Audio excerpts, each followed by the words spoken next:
Praktek Habib Lutfi bin Yahya mengidentifikasi makam-makam kuno sebagai makam wali melalui mimpi dan visi spiritualnya telah berjalan lama.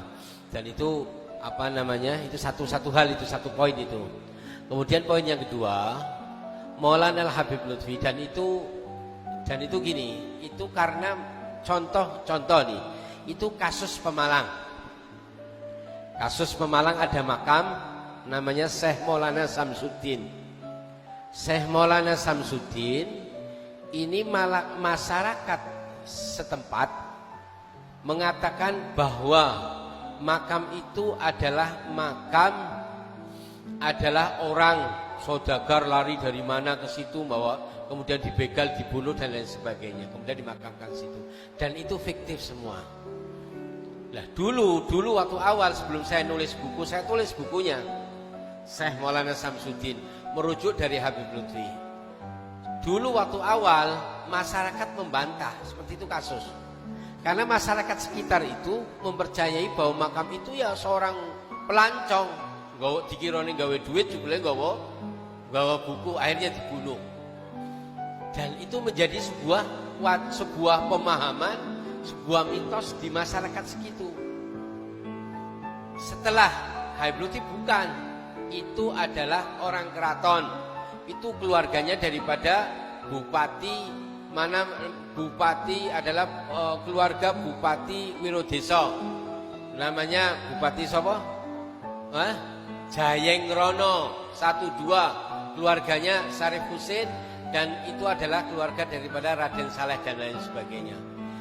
Itu awal mula mereka membantah, tapi begitu Habib Lutfi itu mendapatkan data dari keraton, akhir ini malah resmi, lengkap datanya, baru mereka taslim. Nah, itu awal, ya monggo orang-orang dengan mengatakan pernah, itu konflik biasa. Tapi ingat, Habib Lutfi tidak pernah memberikan sesuatu bukan hanya dengan dalil ilmu. Meskipun Habib Lutfi punya kepandian ilmu ronsen tadi kuburan, punya ilmu kepandian secara spiritual itu, tapi Habib Lutfi punya data konkret valid dari data. Itu kelebihannya di situ. Saya belajar dari beliau ketika melihat sebuah makam, ini makam, di situ ada apa situsnya. Mulai dari pohon, jenis pohonnya apa? Pohonnya jati, pohonnya kayu apa? Mendelingnya ke ukuran batangnya seberapa? Itu Habib Lutfi tahu, punya ilmunya. Nanti ilmu itu, tolak ukur itu ilmu kayunya bisa diketahui bahwa itu makam itu sudah berapa tahun. Kemudian nisannya, Habib Lutfi paling benci kalau orang ada makam kemudian dirubrak, nisannya dibuang, kemudian batu batanya dihilangkan, paling benci malah, karena itu situsnya. Habib Lutfi tahu itu nisannya, jenis nisannya apa, terbuat dari apa, polanya bagaimana, gambarnya apa, itu punya situs di situ, nggak sembarangan terus, enggak. Kemudian batu batanya, jenisnya apa, tahun berapa, itu semua ada. Setelah itu Habib Lutfi punya catatan sejarah. Saya menyaksikan beberapa kali. Beliau ini punya buku yang Anda nggak ketahui. Buku-buku keraton, baik di keraton baik itu keraton di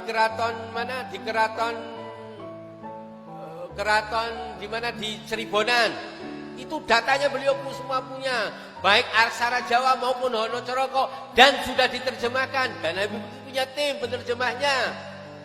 Kemudian jadi Yogyakarta, dia punya, bahkan ini harus dicamkan, di Leiden pun beliau punya gambarnya. Makanya ada di dalam seperti gambar di Ponorogo yang asli dari Leiden. Itu Habib Lutfi nembus sana dan punya. Beliau juga punya data dari fotonya Habib Hussein luar Batang yang dari Leiden punya, dari Habib Lutfi punya data. Berarti bukan punya omong kosong.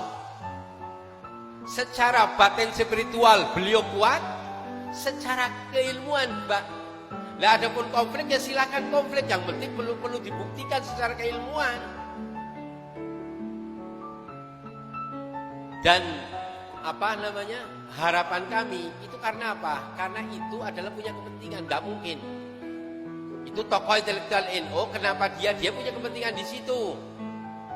Kalau enggak, monggo dijelaskan secara keilmuan, enggak bisa. Kalau konflik masyarakat di Pemalang kasusnya sama. Awal mula memang kayak gitu, karena itu sudah menjadi keyakinan orang situ. Dan contoh kasus umpamanya Habib Lutfi mengatakan bahwa Benowo di Pemalang ada Benowo. Kata Habib Lutfi bukan Benowo, Benowo bukan kuburannya di Jawa Timur, di Surabaya. Itu bukan dan itu fiktif. Itu mengucapkan sama itu bukan Habib Lutfi dengan di samping keilmuan secara rohanianya, keilmuan data konkret secara bukunya juga ada valid dan itu harus diadep. Berani enggak? Kenapa berani ngomong? Karena belum pernah menghadap kepada beliau. Nanti kalau sudah menghadap, tahu dalam bukunya ada, baru dia delongok. Enggih. Dan Habib Lutfi kalau tidak tahu tidak mungkin memberikan fatwa. Mesti akan mengatakan tidak tahu, Bu. Dan itu Habib Lutfi gitu. Enggak seperti kita. Enggak tahu kadang sok tahu. Kalau beliau enggak ya enggak. Ya coba nanti, coba ambil tanahnya, coba nanti dicari sama beliau dan dia punya data. Itu yang penting, itu yang harus dipahami.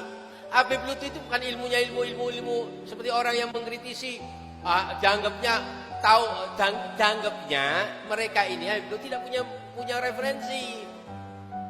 Loh, yang bisa masuk perpustakaan inti Keraton Cirebon, Keraton Jogja itu Habib Lutfi. Mereka tidak bisa. Bahkan Nyuwun Sewu, Habib Lutfi lebih tahu dari orang keraton itu sendiri. Saya nyaksikan, saya nderakan beliau di dalam keraton ketika acara di dalam loh, di rumahnya nih. Fotonya Hamengkono lengkap. Ini penjaga keraton, kiainya keraton sama Habib Lutfi lebih tahu. Iki gon ini. Semua dari mana Habib Lutfi tahu? Karena dia tidak coba, dia klarifikasi. Yang bikin rumit mestinya dia sebagai tokoh bagaimana untuk meluruskan, seperti kasus saya di Pemalang itu.